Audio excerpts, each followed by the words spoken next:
Subscribe to Storylab for more stories. Now, let's begin this one. Chapter 1. The Perfect Life. Clay Wright adjusted his dress blues one final time before entering the officers' club at Naval Base Coronado. 20 years of service, 15 as a Navy SEAL, and 8 as the primary instructor for SEAL Team 6 had earned him respect that bordered on reverence. At 42, he still maintained the physique that had made him legendary among special forces. The man who could outrun recruits half his age and whose training methods had produced some of the most elite warriors in the world. Clay, General Roger Swanson's booming voice cut through the ambient chatter. His father-in-law approached with the measured stride of a man accustomed to commanding rooms full of colonels and admirals. 4 stars gleamed on his shoulders, each representing decades of military excellence. Congratulations on the promotion consideration. Clay shook the offered hand, noting the firm grip that had never softened despite Roger's 63 years. Thank you, sir. Though I'm curious why they're considering me for a desk job in Washington when my expertise is in the field. Roger's weathered face creased into what might have been a smile. Not everything is what it appears, son. Walk with me. They moved to a quieter corner of the club, past tables filled with officers celebrating their own achievements. Clay had attended dozens of these events over the years, but tonight felt different. There was an undercurrent of tension he couldn't identify, like the moments before a mission when intelligence felt incomplete. You know, when Sarah first introduced you to me 18 years ago, I thought she'd lost her mind, Roger said, swirling his whiskey. A young SEAL with more scars than sense, proposing to my daughter after knowing her for 6 months. Clay remembered that meeting vividly. Sarah had been 24, fresh out of Georgetown with a political science degree and eyes that could stop traffic. She'd been working as a legislative aide when they met at a charity gala in D.C. He'd been on leave, uncomfortable in his dress uniform, when she'd approached him. You proved me wrong, Roger continued. 2 kids, a stable marriage, and a career that makes me proud to call you family. Mitchell and Jordan turned out well, considering they had a father who was deployed more often than he was home. Mitchell, 26, had followed Clay into the Navy but chose intelligence over special operations. Jordan, 24, had surprised everyone by becoming a federal prosecutor. Both had inherited Sarah's intellect and Clay's determination, creating a family dynamic that had always felt too perfect to be real. Sir, is there something specific you wanted to discuss? Clay asked. Roger rarely engaged in nostalgic conversations without purpose. Patience, Clay. I've learned that the best operations require proper setup. Roger finished his drink and set the glass down with deliberate precision. Tell me, in all your years of training SEALs, what's the most important lesson you teach them? Trust your team, but verify everything yourself. Exactly. Verification. Roger's eyes hardened slightly. I have a proposition for you. A special assignment that would utilize your unique skill set. Interested, Clay studied his father-in-law's expression. 20 years of reading people in life-or-death situations had taught him to recognize when someone was holding back critical information. What kind of assignment? The kind that requires absolute discretion. The kind that doesn't officially exist. Roger leaned forward. There's a unit being formed. Elite operators with specific qualifications. You be the commanding officer. What qualifications? Operators who've been involved in classified missions that have become politically sensitive. Men who understand the necessity of plausible deniability. Roger's voice dropped to barely above a whisper. Men who know things that powerful people would prefer remain buried. Clay felt the first chill of unease. He'd participated in dozens of black operations over his career. Missions that would never appear in official records, actions taken to protect national interests in ways the public could never know. Every SEAL at his level had similar experiences. It was part of the job. When would this unit be activated? Clay asked. Soon. Very soon. I'll be in touch with details. Roger stood, smoothing his uniform. Give my love to Sarah. Tell her I'm looking forward to our dinner tomorrow night. Clay watched his father-in-law leave, the unease growing stronger. In 2 decades of military service, he'd learned to trust his instincts. Right now, They were screaming that something was terribly wrong. Chapter 2. Cracks in the Foundation. Clay arrived home to find Sarah in the kitchen, still dressed in the burgundy cocktail dress she'd worn to the officers' club. She was loading the dishwasher with unusual efficiency, her movements sharp and purposeful. After 18 years of marriage, he recognized the signs of controlled agitation. "How was your conversation with Dad?" she asked without turning around. "Interesting. He mentioned dinner tomorrow night." Sarah's hand paused on a wine glass. "Yes, about that. I invited Lawrence as well. You remember Lawrence Graham from my office?" Clay did remember Lawrence Graham. Tall, polished, the kind of man who looked like he'd stepped off a congressional campaign poster. He worked as a senior analyst at the Pentagon, specializing in budget allocation for special operations programs. More importantly, he'd been finding excuses to attend Sarah's work functions for the past 6 months. "Any particular reason?" Clay asked, studying his wife's profile. "He's been helping me with research for the foundation. We're considering expanding our veteran support programs, and his expertise in military budgeting could be valuable." The Wright Foundation had been Sarah's passion project for the past 5 years, focusing on supporting families of fallen special operations personnel. It was meaningful work that had garnered significant political and social support. Clay had always been proud of her dedication, even when it meant late nights and weekend meetings. "Where are Mitchell and Jordan these days?" Clay asked, changing the subject. "Mitchell's in Norfolk, working on some intelligence assessment. Jordan's in Chicago, prosecuting that organized crime case. She called yesterday, said the trial might run longer than expected." Clay nodded, but something in Sarah's tone felt rehearsed. In 20 years of analyzing human behavior under stress, he developed an ability to detect deception that bordered on supernatural. His wife was lying about something, though he couldn't identify what. "I'm going to check on some equipment in the garage," he said. The garage served as Clay's personal armory and training space, equipped with gear that most Special Forces units would envy.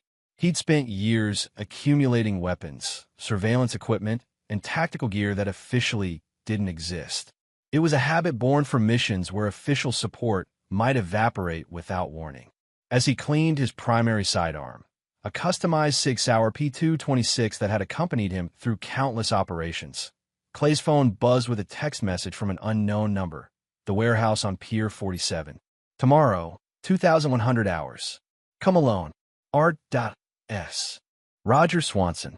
Clay stared at the message, his unease crystallizing into something approaching alarm. Pier 47 was in an industrial section of the harbor, isolated and perfect for activities that required privacy. The time, 9 p.m., suggested something that couldn't occur during normal business hours. He opened his laptop and began researching the location. Pier 47 housed 3 warehouses, all officially vacant according to city records. However, maritime shipping databases showed irregular activity over the past month, vehicles arriving at odd hours, utility usage that didn't match vacancy status. Clay's training kicked in automatically. He began documenting everything.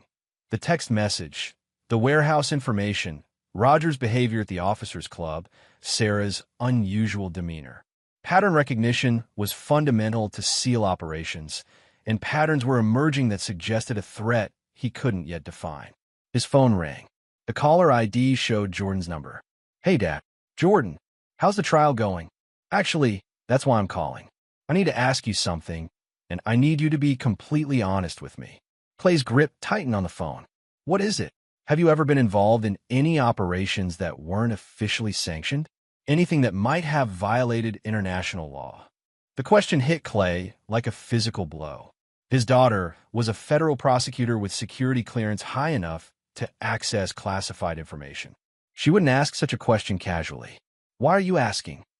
"Dad, please. Just answer the question." Clay considered his response carefully.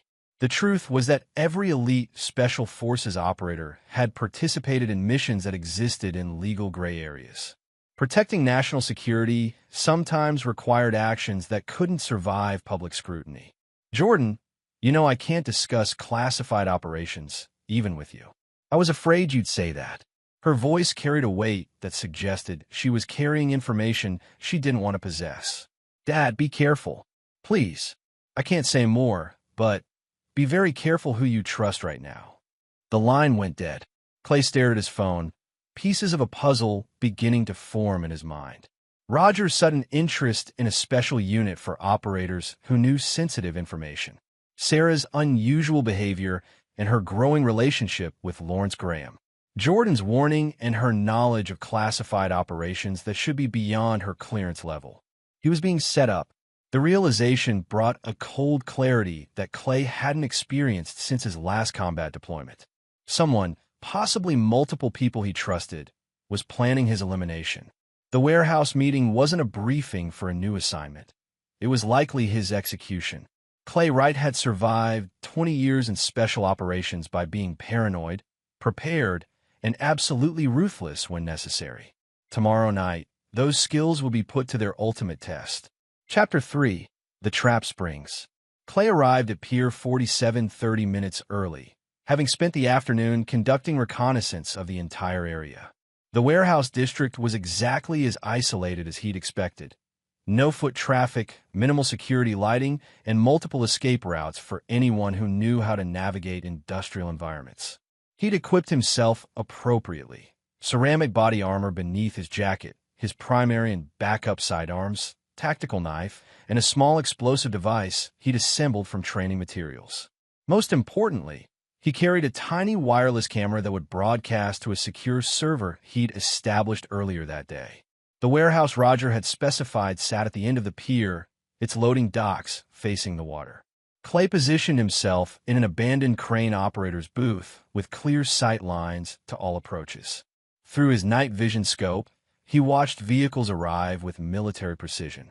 First came a black SUV that disgorged 4 men in tactical gear, Navy SEALs, based on their movement patterns and equipment. Clay recognized 2 of them, Danny North and Max Lynn, both operators he'd personally trained. The recognition sent a chill through him that had nothing to do with the evening air. A second vehicle arrived 10 minutes later. Roger Swanson emerged, along with Lawrence Graham and 2 more SEALs Clay didn't recognize. The group moved into the warehouse with practiced efficiency, establishing a perimeter that would prevent anyone inside from leaving. Clay's phone buzzed with another message. "Time to come in. Don't keep us waiting." He checked his equipment one final time, activated the wireless camera, and began his approach to the warehouse.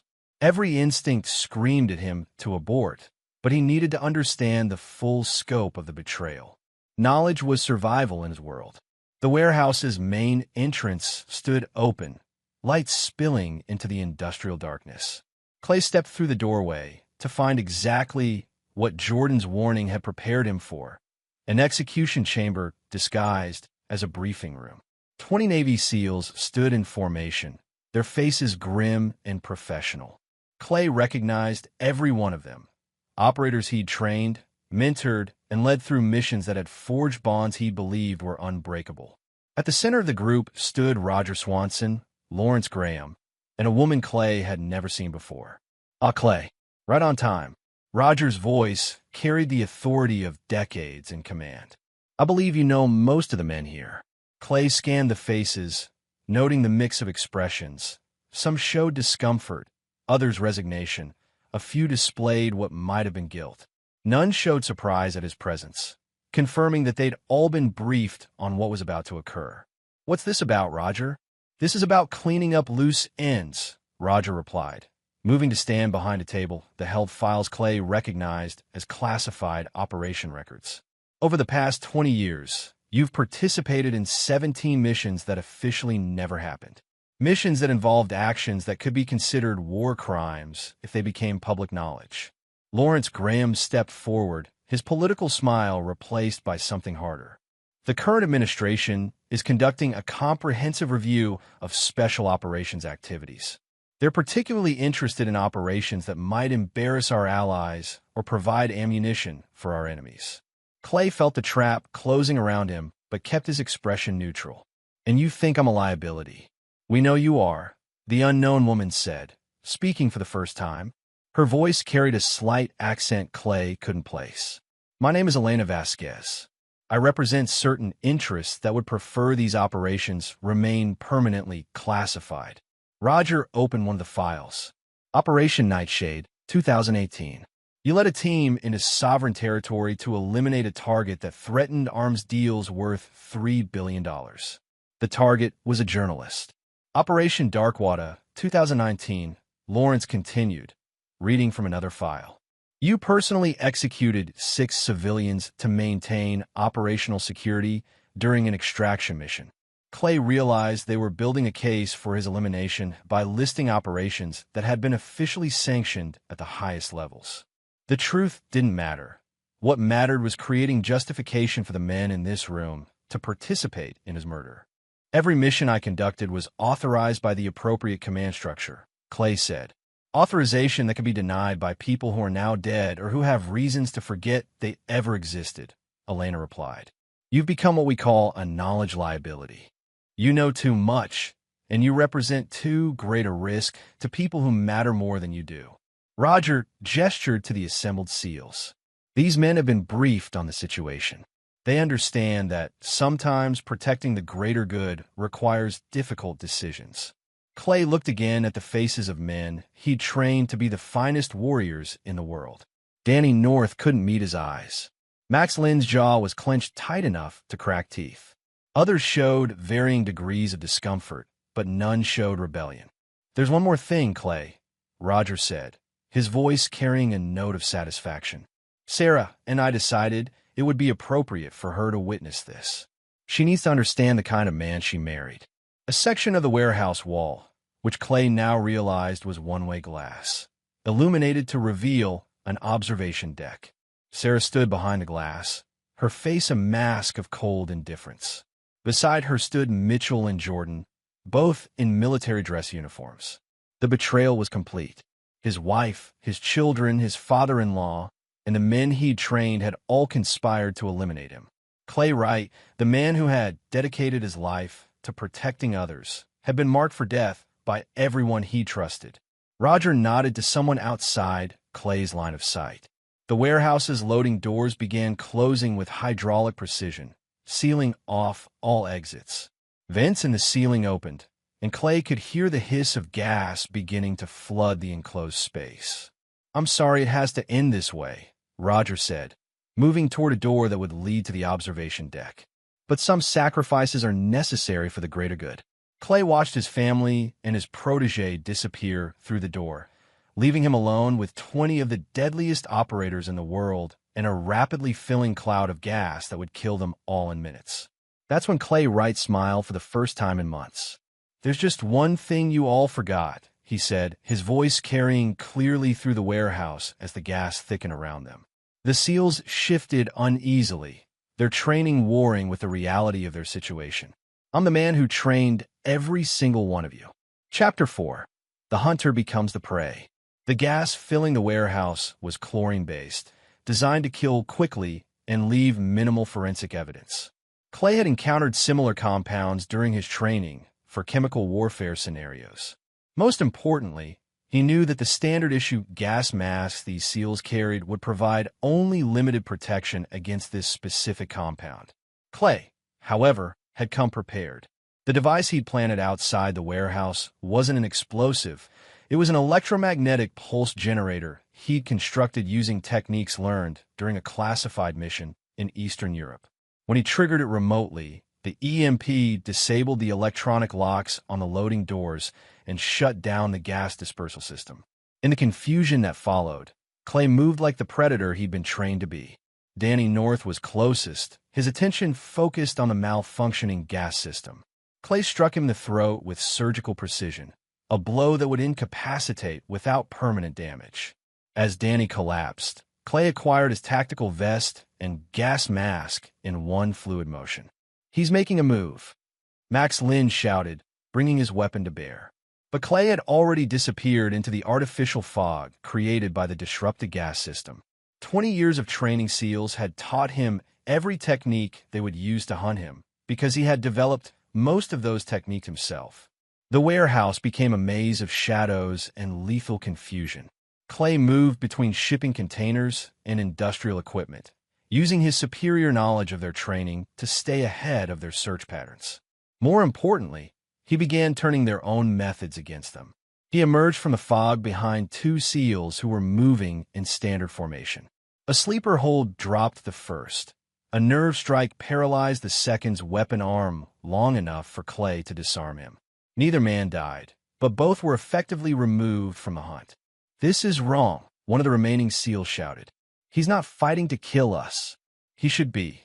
Clay's voice echoed from multiple directions, a trick using the warehouse's acoustics that he'd learned during urban warfare training. "But you came here to murder me based on lies. I came here to learn the truth." The loading doors were beginning to open as emergency systems restored partial power.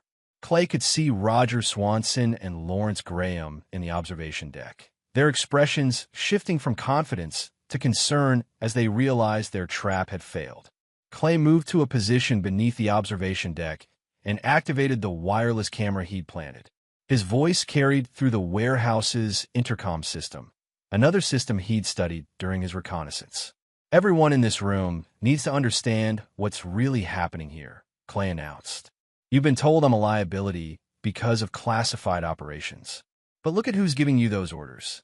Through the intercom, his voice reached not only the SEALs in the warehouse, but also the conspirators in the observation deck. Roger Swanson, a 4-star general with access to special operations budgets. Lawrence Graham, who controls funding for black operations. Elena Vasquez, who represents certain interests that profit from military contracts. Clay paused, allowing his words to sink in. "This isn't about eliminating a security risk. This is about eliminating a witness to their corruption." "He's lying." Roger's voice boomed through the intercom from the observation deck. "Complete the mission." But doubt had entered the equation. Clay watched as several of the SEALs lowered their weapons, their expressions shifting from professional determination to confusion. These were men trained to follow orders, but they were also intelligent enough to recognize when something didn't align with their understanding of right and wrong. Clay pressed his advantage. "Ask yourselves why my own family is watching this execution. Ask why a Pentagon budget analyst is involved in a special operations decision. Ask why someone who won't even identify her organization is calling the shots." "Enough." Lawrence Graham's voice carried panic. "Gas the building again." But the EMP had damaged more than just the locks. Clay had spent hours studying the warehouse's systems, and he'd targeted every electronic component that could be used against him. The backup gas system sparked and died as it attempted to activate. That's when Clay made his move to end the immediate threat. He emerged from the shadows with 2 smoke grenades, standard SEAL equipment he'd acquired from the men he'd incapacitated. The warehouse filled with dense white smoke that reduced visibility to near zero while providing Clay with the cover he needed for what came next. In the chaos that followed, Clay systematically disabled the remaining SEALs using techniques they'd never been taught to counter, because he'd never taught them to anyone. By the time the smoke cleared, 20 of the most elite warriors in the world were unconscious, zip-tied, or otherwise incapacitated. Clay Wright stood alone in the warehouse, breathing hard but victorious. Above him, he could see figures moving frantically in the observation deck. Roger, Lawrence, and Elena were discovering that their execution chamber had become their prison. Clay activated his phone and placed a call he'd hoped he'd never have to make. "Admiral Chun, this is Captain Wright. I need to report a conspiracy involving the murder of active duty personnel and the corruption of special operations funding. I have 20 witnesses and recorded evidence." Through the observation deck glass, Clay could see Sarah's face. For the first time since he'd known her, his wife looked genuinely afraid. The hunt was just beginning. Chapter 5: Unraveling the Web. Admiral Charlie Chun arrived at Pier 47 with a team of Naval Criminal Investigative Service agents and medical personnel. Chun had been Clay's commanding officer during his early SEAL years and was one of the few people in the military hierarchy that Clay trusted completely. "Clay, what the hell happened here?" Chun surveyed the warehouse full of unconscious SEALs and the observation deck containing Clay's family and co-conspirators. "A failed assassination disguised as a mission briefing, sir." Clay handed Chen a tablet containing the wireless camera footage. Everything's recorded. The whole setup, the gas attack, the participants. Chun watched the footage, his expression growing darker with each revelation.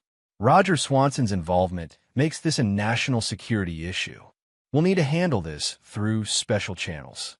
Admiral, there's more. Clay connected his phone to the tablet, displaying financial records he'd been analyzing during his reconnaissance. I've been tracking unusual fund transfers from Pentagon black budget accounts. Lawrence Graham has been redirecting money intended for special operations into shell companies. The financial data told a story of systematic theft that had been occurring for years. Millions of dollars meant for equipment, training, and support for special forces had been flowing into accounts controlled by Lawrence Graham and Elena Vasquez. The money was then invested in defense contracts that provided enormous returns to the conspirators. How much are we talking about? Chen asked. Conservative estimate? 40 million over 3 years. But that's just what I could trace with limited access. With proper investigation resources, I suspect the real number is much higher. Chen was studying the financial records when Clay's phone rang. The caller ID showed Mitchell's number. Dad, Mitchell's voice was strained. Are you all right? I'm fine, son. Are you? I don't know. Mom brought me and Jordan here tonight and told us you were being exposed as a traitor. She said General Swanson had evidence that you'd been selling classified information to foreign governments. Clay felt a familiar chill. What did you believe? I wanted to believe her, but Mitchell's voice trailed off. Dad, I've been working intelligence analysis for 4 years. I know what real evidence looks like, and what she showed us didn't make sense. Too convenient, too clean. Where are you now? Still in the observation area. General Swanson is trying to convince everyone that you've snapped, that you attacked loyal SEALs because you knew you were about to be exposed. Mom and Lawrence are backing him up. Clay looked up at the observation deck, where he could see animated discussions taking place between Roger, Sarah, and Lawrence. Elena Vasquez had disappeared, likely through an exit Clay hadn't identified. Mitchell, I need you to listen carefully. Your mother and Lawrence Graham have been stealing money from military budgets. The evidence is on the tablet I'm showing Admiral Chun right now. General Swanson is involved, possibly as the inside source who provided access to classified operations. Dad, that's... Mitchell paused. That would explain some anomalies I've been seeing in budget reports. Jordan and I both noticed irregularities, but we assumed they were clerical errors. Jordan's been investigating this too. She's been looking into it from the legal side. Some of the shell companies Lawrence created were incorporated in jurisdictions where she has prosecutorial authority. She's been building a case, but she couldn't tell us who was involved until she had solid evidence. Clay began to understand why Jordan had called him with warnings. She'd been trying to protect him while building a legal case against the conspirators. Her presence at the warehouse wasn't participation in his assassination. It was evidence gathering. Mitchell, where's your sister now? She left about 10 minutes ago. Said she had calls to make. Admiral Chun approached Clay with the tablet. I've reviewed the footage and the financial records. This is going to require coordination with multiple agencies. NCIS for the military angle, FBI for the financial crimes, possibly CIA for the international connections. Sir, I need to know something. Was there ever any genuine concern about my involvement in unauthorized operations? Chen's expression softened. Clay, every special operations officer at your level has participated in missions that exist in gray areas. That's the nature of the work. But there was never any official investigation or concern about your activities. This whole thing appears to have been manufactured to justify your elimination. Clay's phone buzzed with a text from Jordan. Dad, federal agents are en route to your location. I've been coordinating with prosecutors in 3 states. We have arrest warrants ready for Graham, Vasquez, and 2 others. Working on Swanson, more complicated due to his position. Stay safe. Clay showed the message to Admiral Chun, who nodded grimly. Your daughter's been busy. This level of coordination suggests she's been working this case for months. Admiral, I need to get up to that observation deck. Sarah needs to understand what's going to happen next. Clay, are you sure you want to confront her? This level of betrayal. Sir, 18 years of marriage doesn't end without a conversation, even if it ends with one. Admiral Chun gestured to two NCIS agents. Escort Captain right to the observation area. Ensure his safety, but allow him to speak with the subjects.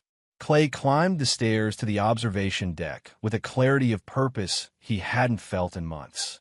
The woman who had shared his bed, raised his children, and listened to his fears about missions that could have killed him had orchestrated his murder for money. That conversation was going to be very interesting. Chapter 6, The Reckoning. The observation deck felt smaller than it had appeared from below, cramped with the weight of betrayal and broken trust. Sarah stood near the one-way glass, still wearing the burgundy dress from the previous evening, though it now looked wrinkled and inappropriate for the industrial setting. Lawrence Graham had positioned himself near what appeared to be a secondary exit, while Roger Swanson maintained his military bearing despite the circumstances collapsing around him. Clay entered with the two NCIS agents flanking him, his presence immediately commanding the attention of everyone in the room. For 18 years, Sarah had seen him in various states, exhausted from training, wounded from missions, celebrating promotions, but she'd never seen him like this. There was a coldness in his eyes that suggested something fundamental had changed. "Hello, Sarah." "Clay." Her voice was steady, but Clay could see the micro-expressions that indicated fear beneath her composed exterior. "I suppose you think you've won something here. I think I prevented my own murder. Whether that constitutes winning depends on your perspective." Lawrence Graham stepped forward, his political instincts apparently telling him to control the narrative. "Clay, you need to understand that this situation is more complex than it appears. There are national security implications you're not aware of." Clay turned his attention to Lawrence with the focused intensity he'd once reserved for enemy combatants. "Lawrence Graham, 43 years old, divorced, no children. You've been stealing money from special operations budgets for 3 years, investing it in defense contracts that you helped secure through your position at the Pentagon. Net worth has increased from $100,000 to approximately $8 million during that period." Lawrence's face went pale. "How could you possibly know?" "Because when someone plans to murder me, I make it my business to know everything about them." Clay's voice carried the quiet authority of absolute certainty. "Your Swiss bank account, your shell companies in Delaware and the Cayman Islands, your stock holdings in defense contractors. I know all of it." Clay shifted his attention to Roger. General Roger Swanson, 4-star general with a distinguished career spanning 35 years. Also the man who provided classified information about special operations to justify stealing money meant to support the men who risked their lives for this country. Roger's military composure cracked slightly. "Clay, you don't understand the bigger picture. The money was being diverted to fund operations that couldn't go through official channels. Operations that protect American interests in ways the public could never comprehend. Operations like murdering a Navy SEAL who might ask uncomfortable questions about missing funds." "You were becoming a liability," Sarah said, speaking for the first time since Clay's arrival. Her voice carried a hardness he'd never heard before. "Your reputation, your access to classified information, your relationships with active SEALs. You could have exposed everything we'd worked to build." Clay stared at his wife, seeing her clearly for perhaps the first time in their marriage. "Everything you'd worked to build. What exactly was that, Sarah?" "Financial security, political influence, a future that didn't depend on your ability to survive whatever insane mission the Navy sent you on next." Sarah's composure was beginning to crack. "Do you have any idea what it's like being married to someone who might not come home? Living with the constant fear that every deployment could be the last one. So you decided to ensure it would be." Sarah's laugh was bitter. "I decided to take control of our future. Lawrence offered me something you never could. Stability, wealth, and a life that didn't revolve around military service." Clay felt something inside him close off permanently, like a security door sealing a compromised section of a ship. "When did it start?" "The affair? 2 years ago. The financial planning? About 6 months after that." Sarah seemed to find strength in her honesty. "Roger provided the access to classified operations data. I provided social connections and cover through the foundation. Lawrence provided the technical expertise to move the money. And Elena Vasquez? She represents investors who wanted to ensure their defense contracts remained profitable. Having access to inside information about special operations requirements is extremely valuable in the defense industry. Clay absorbed this information with the detached analysis he'd once applied to enemy intelligence. His wife had not only betrayed him personally, but had compromised national security for financial gain. The woman he'd trusted with his life had sold that life for money. What about Mitchell and Jordan? They weren't supposed to know anything. But Jordan started investigating financial irregularities, and Mitchell began asking questions about budget anomalies. We had to bring them in gradually, make them understand the stakes. The stakes being that their father needed to die to protect your bank account. Roger stepped forward, apparently attempting to reassert some form of authority. Clay, this isn't personal. This is about protecting assets and operations that serve the greater good. Sometimes sacrifices have to be made. Clay's response was interrupted by the sound of footsteps on the stairs. Jordan appeared in the doorway, followed by 2 FBI agents and an NCIS investigator Clay didn't recognize. Sarah Wright, Lawrence Graham, you're under arrest for conspiracy to commit murder, theft of government funds, and violations of the Espionage Act. Jordan's voice carried the professional authority of a federal prosecutor, but Clay could see the pain in her eyes. General Swanson, you're being detained pending a full investigation by military authorities. Sarah's composed facade finally shattered. Jordan, you don't understand what you're doing. This will destroy everything we've worked for, everything we've built. Jordan looked at her mother with an expression that combined love and disgust. Mom, you try to have Dad murdered. You stole money from programs that support military families. There's nothing left to understand. As the agents began processing the arrests, Clay found himself alone with Sarah for a moment. She looked at him with something that might have been regret. Clay, I want you to know that I did love you. At the beginning, at least. Clay studied the woman who had shared his life for 18 years, who had given him 2 children, who had just confessed to orchestrating his murder. Sarah, I want you to know something too. What? I'm going to make sure you serve every day of your sentence. I'm going to testify at your trial. I'm going to provide evidence of every crime you committed, and I'm going to watch you lose everything you thought you were protecting. Clay's voice carried no anger, only the cold promise of absolute determination. You wanted stability? You're going to have 30 years in federal prison to think about it.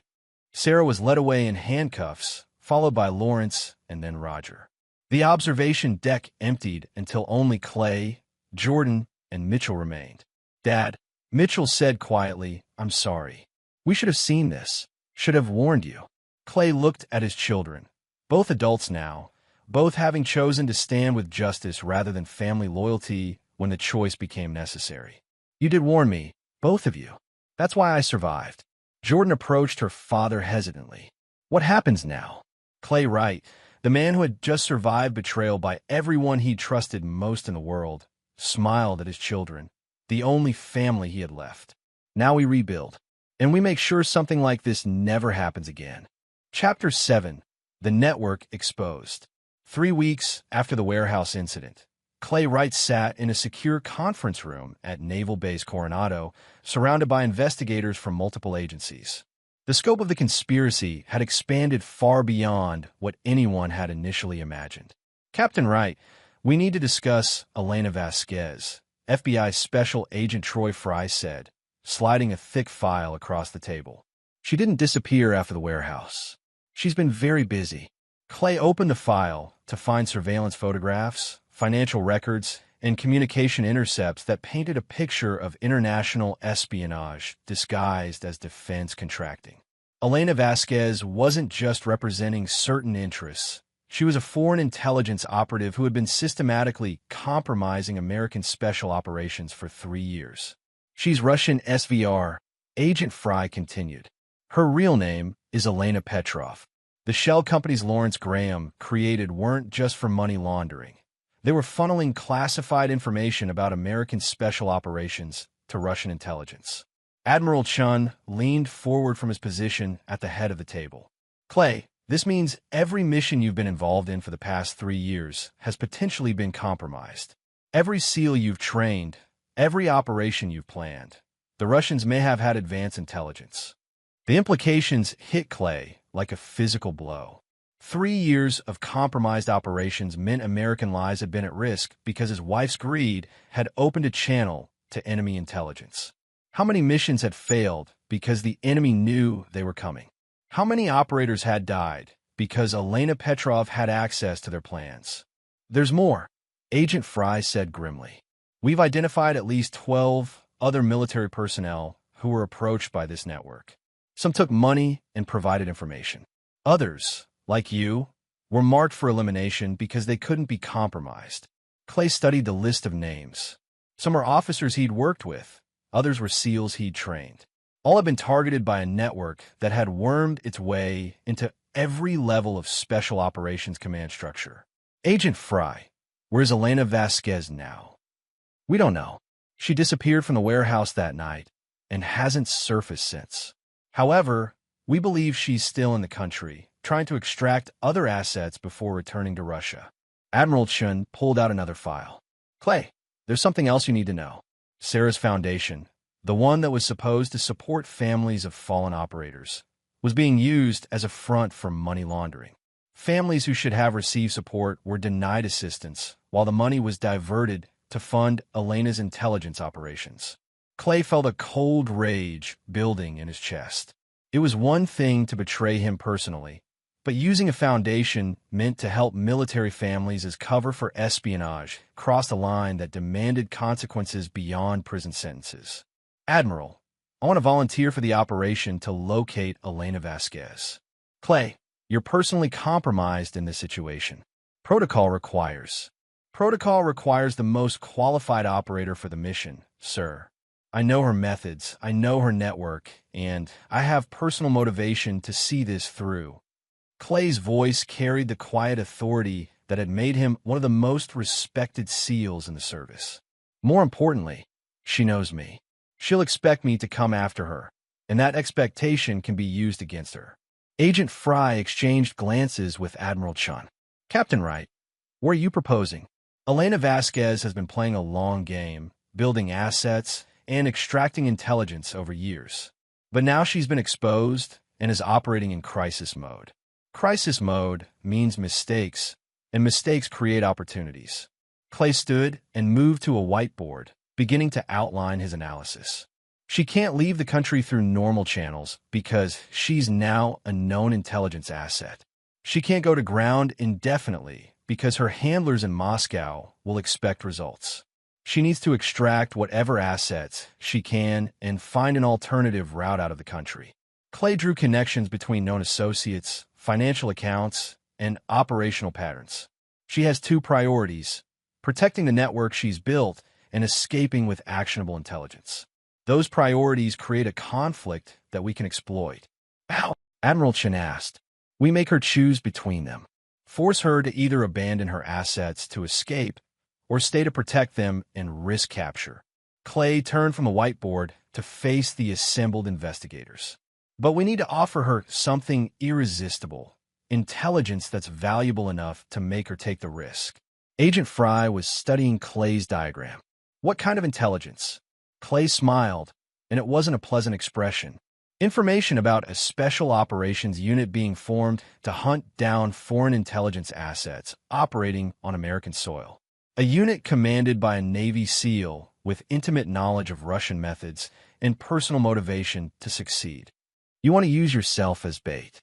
I want to give her the opportunity to complete one final operation, eliminating the man who destroyed her network.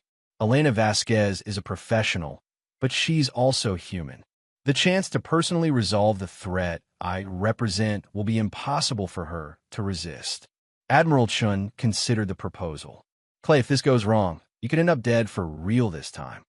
Sir, she's already tried to have me killed once. The difference is that now I know she's coming, and now I'm hunting her instead of walking into her trap. Agent Fry was nodding slowly. It could work. We set up a controlled scenario where Captain Wright appears vulnerable monitor all approaches, and capture Vasquez when she makes her move. With one modification, Clay said, "We don't just capture her. We use her to roll up the entire network. Every asset she's developed, every piece of intelligence she's stolen, every American who betrayed their country for money. We get them all." Admiral Chin stood up, decision made. "Agent Fry, coordinate with your people. Clay, you'll have full support for this operation. Let's end this." Clay counted at least 12 vehicles surrounding the warehouse complex, carrying what appeared to be professional operators, likely mercenaries hired by the compromised military personnel Elena had recruited. They weren't Russian intelligence. They were Americans protecting their own interests by ensuring Elena's escape or death. "Elena, listen carefully. Those men aren't here to rescue you. They're here to eliminate both of us. You're a loose end, and I'm a witness. Neither of us is supposed to leave this warehouse alive." Elena's expression shifted as she realized Clay was correct. The approaching vehicles were positioning themselves to control all exits, the classic setup for eliminating everyone inside a target building. "What do you propose?" Elena asked. Clay smiled grimly. "Temporary alliance. We fight our way out together, and then we settle our differences in federal custody rather than in body bags." Elena considered this for exactly 3 seconds before nodding. "Acceptable. What's the plan?" Clay Wright, the man who had trained the most elite warriors in the world, looked at the Russian intelligence operative who had tried to have him killed and began planning the most unlikely partnership of his career. Outside, the men who had betrayed their country for money were about to discover that hunting Clay Wright was a mistake they would not survive. Chapter 9. No Forgiveness. The final confrontation lasted 43 minutes and resulted in the complete destruction of Elena Vasquez's American network.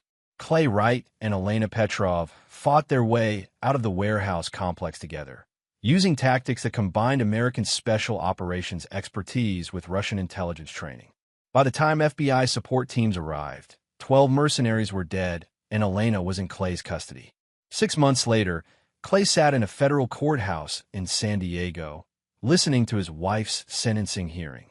Sarah Wright had been convicted of conspiracy to commit murder, espionage, money laundering, and 13 other federal charges.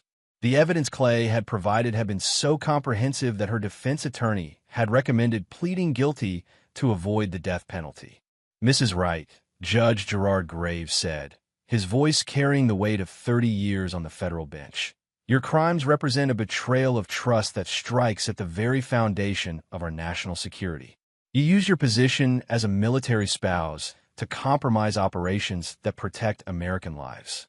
You betrayed not only your country, but your family." Sarah sat at the defendant's table, her burgundy dress replaced by an orange jumpsuit that made her look older and smaller than Clay remembered. She had not looked at him once during the entire proceedings. "The court sentences you to 35 years in federal prison without possibility of parole." Clay felt no satisfaction as his wife was led away in shackles. Revenge hadn't restored what he'd lost. It had simply ensured that justice was served. Lawrence Graham received 40 years. General Roger Swanson was court-martialed and sentenced to life in military prison. Elena Vasquez, in exchange for comprehensive cooperation that rolled up Russian intelligence operations in 12 countries, received 25 years in a maximum security facility. The courthouse steps were crowded with reporters, but Clay ignored them all. Mitchell and Jordan were waiting by his car, both in civilian clothes that emphasized how much their lives had changed since the warehouse incident. "Dad, are you okay?" Jordan asked. Clay considered the question. His marriage was over. His trust in institutions had been shattered, and he'd learned that the people closest to him were capable of unimaginable betrayal. But he was alive, his children had chosen integrity over loyalty, and the network that had threatened American special operations was destroyed. "I'm fine," he said finally. Mitchell stepped forward. "Dad, we need to talk about something. Jordan and I have been discussing our futures, and we've made some decisions." Clay waited. "I'm resigning my commission," Mitchell said. "The intelligence community has too many people like Mom and Lawrence. I can't serve in an organization where I have to constantly question whether my colleagues are loyal to the country or to their bank accounts." Jordan nodded. I'm leaving the prosecutor's office too. This case showed me how easy it is for people in positions of trust to abuse that trust. I want to work in private practice, helping military families who've been victimized by corruption. Clay looked at his children, both young adults who had chosen their father over their mother when forced to make an impossible choice. What will you do instead? We want to work with you, Mitchell said. You're starting a private security consultancy, right? Something focused on counterintelligence and protecting military families from exploitation. Clay had indeed been considering such a venture. His reputation for identifying and eliminating threats had attracted interest from defense contractors, government agencies, and private corporations. The idea of building something clean, something that couldn't be corrupted by people like Sarah and Lawrence, appealed to him. It would be dangerous work, Clay warned. We'd be targeting people who have already proven they're willing to kill to protect their interests. Dad, Jordan said quietly, we learned from you that some things are worth a risk. Clay Wright looked at his children and made a decision that would define the rest of his life. Wright Security Consultants. Our first case will be identifying and exposing every remaining asset in Elena's network. We're going to make sure no other military families go through what we went through. As they drove away from the courthouse, Clay's phone buzzed with a text message from an unknown number. He expected it to be another reporter seeking a comment, but the message was different. Mr. Wright, my husband was killed in Afghanistan last year during an operation that was compromised. I believe someone in the military sold information that led to his death. Can you help me find out who? Mrs. Allen V. Real. Clay showed the message to Mitchell and Jordan. They read it silently, understanding immediately that their new mission was already beginning. Dad, Mitchell said, there are a lot of people who need our help. Clay Wright, the man who had survived betrayal by everyone he'd trusted most, looked at the message from a widow seeking justice for her husband's death. For the first time in months, he felt something resembling hope. Then we'd better get to work. 3 years later, Wright Security Consultants had become the most feared counterintelligence firm in the defense industry. They had exposed 17 cases of military corruption, recovered stolen funds totaling over $200 million, and ensured that dozens of traitors spent the rest of their lives in prison. Clay Wright never remarried. He never forgave Sarah, never visited her in prison, and never responded to the letter she sent. When she died of cancer in her 8th year of incarceration, he did not attend her funeral. Some betrayals were unforgivable. Some wounds never healed. But some men were strong enough to build something better from the wreckage of their trust. Clay Wright was one of those men. As the meeting broke up, Clay remained behind to study the files. Somewhere in the intelligence reports and surveillance photographs was the key to finding Elena Vasquez. When he found her, she would discover that hunting the man who trained America's deadliest warriors was a mistake that would cost her everything. The network that had betrayed him was about to learn what happened when they made Clay Wright their enemy. Chapter 8. The Final Hunt. Elena Vasquez, Elena Petrov, had chosen the port of Long Beach for her final operation, and Clay Wright understood why. The massive shipping complex offered multiple escape routes, countless hiding places, and the kind of industrial chaos that made surveillance difficult. It was exactly where he would have chosen for a high-stakes confrontation.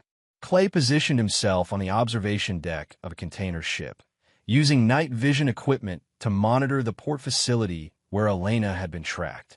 FBI surveillance teams were positioned throughout the area, but Clay insisted on taking point. This wasn't just about national security anymore. It was personal. Overwatch. This is Hunter 1. Clay spoke into his tactical radio. Target has been spotted entering warehouse Complex 7. Moving to intercept. Hunter 1, maintain position for support teams, came Agent Frey's voice. Do not engage alone. Clay ignored the instruction and began his descent to the dock level. 3 weeks of investigation had revealed that Elena had been planning this operation for months, using Sarah's foundation as a front to identify and compromise military families. The betrayal went deeper than money. It was a systematic attack on American special operations that had cost lives. Warehouse Complex 7 consisted of 4 connected buildings used for processing international shipping containers. Elena had chosen it because it offered multiple levels, complex sight lines, and access to both land and water escape routes. It was a perfect location for someone who needed flexibility in a crisis. Clay moved through the complex using techniques he'd perfected during urban warfare training, staying in shadows and using sound discipline that would make him virtually invisible to standard surveillance methods. However, Elena Petrov was SVR trained, which meant she had received some of the best counter-surveillance training in the world. He found her on the third level of the main warehouse, positioned near a window that overlooked the shipping channels.